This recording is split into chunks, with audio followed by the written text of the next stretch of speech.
రాష్ట్ర చరిత్రలో ఒక చీకటి రోజుగా మనం అనుకోవాలా? ఈరోజు ఒక బ్లాక్ డేగా మనం అనుకోవాల్సిన అవసరం ఉండదు.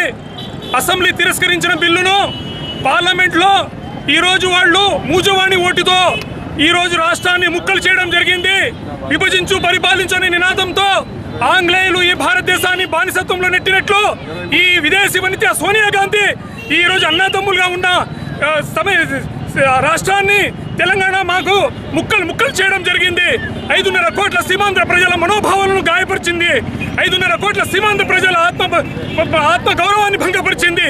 ఈరోజు వాళ్ళు ఇంత పెద్ద విషయాన్ని పార్లమెంట్లో ప్రసారాలు నిలిపివేసి ముజువాణి ఓటుతో అన్యాయంగా ప్రజాస్వామ్యాన్ని ఖూనీ చేస్తూ ఈరోజు వాళ్ళు ఇంత పెద్ద నిర్ణయం తీసుకున్నారు.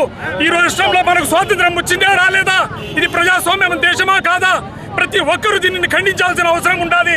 ఈ కాంగ్రెస్ పార్టీ హిరోషిమా నాగసాకిలో అణుబాంబు పడితే 100 సంవత్సరాలు కావడం ఎలాంటి పంట కూడా పండదన్నారు. ఈరోజు వేసిన ఈ బాంబు వల్ల, ఈ ఇటలీ వనిత వేసిన బాంబు వల్ల ఈ ఆంధ్ర రాష్ట్రంలో 5.5 కోట్ల సీమాంధ్ర ప్రజలు విద్యకు, ఉపాధికి, సాగునీరుకు, తాగునీరుకు అన్ని రంగాలలో వెనుకబడిపోతారు. ఎంతో మంది ఉద్యోగస్తుల జీతాలు కూడా ఇయ్యలేని పరిస్థితి. మనకి ఏమాత్రం న్యాయం చేయకుండా, మన సమస్యలను ఏమాత్రం పరిష్కరించకుండా ఇంత దారుణంగా, ఇంత అన్యాయంగా ఈరోజు ఈ రాష్ట్రాన్ని విభజించడం జరిగింది. దీన్ని మనం అంతా ఖండిస్తున్నాము. సోనియా గాంధీ లాంటి వాళ్ళు ఉంటే ఈ రాష్ట్రంలో ఈరోజు ఆంధ్ర రాష్ట్రానికి జరిగిన పరిస్థితి రేపు తెలంగాణ, తమిళనాడుకు జరుగుతుంది, మన్నాడు కర్ణాటకకు జరుగుతుంది.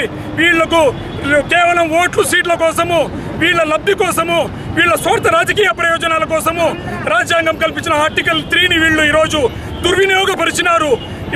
మన నాయకుడు జగన్మోహన్ రెడ్డి గారు ప్రతి ఒక్కరితో కలిసినారు. అయ్యా మా రాష్ట్రాన్ని కాపాడండి. కేంద్రానికి కలిగిన ఈ అధికారం వల్ల రాజ్యాంగంలోని ఆర్టికల్ 3ని వీళ్ళు తమ స్వార్థ ప్రయోజనాలకు వాడుకుంటూ ఈరోజు మమ్మల్ని ముక్కలు చేస్తున్నారు, మనకు అన్యాయం చేస్తున్నారు, మన బిడ్డల భవిష్యత్తు అంధకారం చేస్తున్నారు, మనకు నీరు లేకుండా చేస్తున్నారు. కుప్పం నుంచి శ్రీకాకుళం వరకు అన్నీ ఎండిపోతాయి, మనకు న్యాయం చేయండి అంటే ఏ ఒక్కరు మనకు న్యాయం చేయలేదు.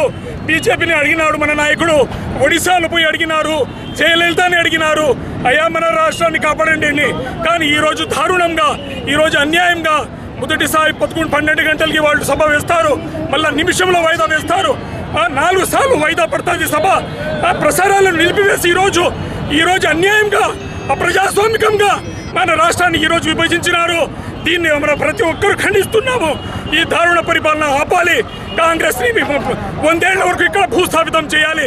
కేవలం రాహుల్ గాంధీని ప్రధాని చేయడానికి కోసం ఇంతమందిని అన్యాయంగా, ఇంత సీమాంధ్ర ప్రజలను అన్యాయంగా ఇంత దారుణానికి పాల్పడినారు. ఈరోజు ఈ సోనియా గాంధీ లాంటి వాళ్ళు ఉంటే ఈ దేశానికి ముప్పు.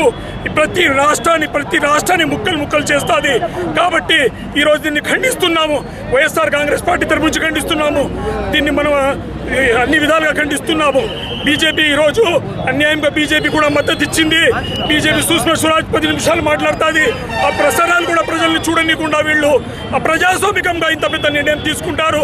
మన అయితే టేబుల్ ఐటమ్గా తెలంగాణ విషయాన్ని తీసుకుంటారు, ఇంత పెద్ద విషయాన్ని ముజువాణిగా తీసుకుంటారు.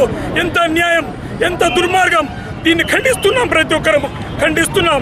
Sonia down down, Sonia down down, Sonia down down, Sonia down down. కేంద్రంలోనూ 2 పర్యాయాలు అధికారానికి తీసుకొచ్చినటువంటి డాక్టర్ వైఎస్ రాజశేఖర రెడ్డి గారిని పొట్టన పెట్టుకున్నటువంటి ఈ కాంగ్రెస్ పార్టీ జగన్మోహన్ రెడ్డి గారిని రాజకీయంగా అనగదొరక్కాలి అనేటువంటి ఉద్దేశంతో టీఆర్ఎస్ అనే పార్టీని ఎగదోసి తెలంగాణను సపరేట్ చేసి కాంగ్రెస్ పార్టీలో విలీనం చేసుకుని రాయలసీమ జిల్లాలలో రాజశేఖర రెడ్డి గారి కుమారుడైనటువంటి జగన్మోహన్ రెడ్డి గారిని రాజకీయంగా భూస్థాపితం చేయాలనేటువంటి ఉద్దేశంతో రాహుల్ గాంధీ గారిని ప్రధానమంత్రిని చేసుకోవాలనేటువంటి విదేశీ వనిత యొక్క ఉద్దేశంతో ఈ రాష్ట్రాన్ని, ఆంధ్ర రాష్ట్ర ప్రజలను, ఎన్నో మంది ప్రాణాలు వదిలి సమైక్యాంధ్రను సంపాదించుకున్నటువంటి ఈ యొక్క రాష్ట్రాన్ని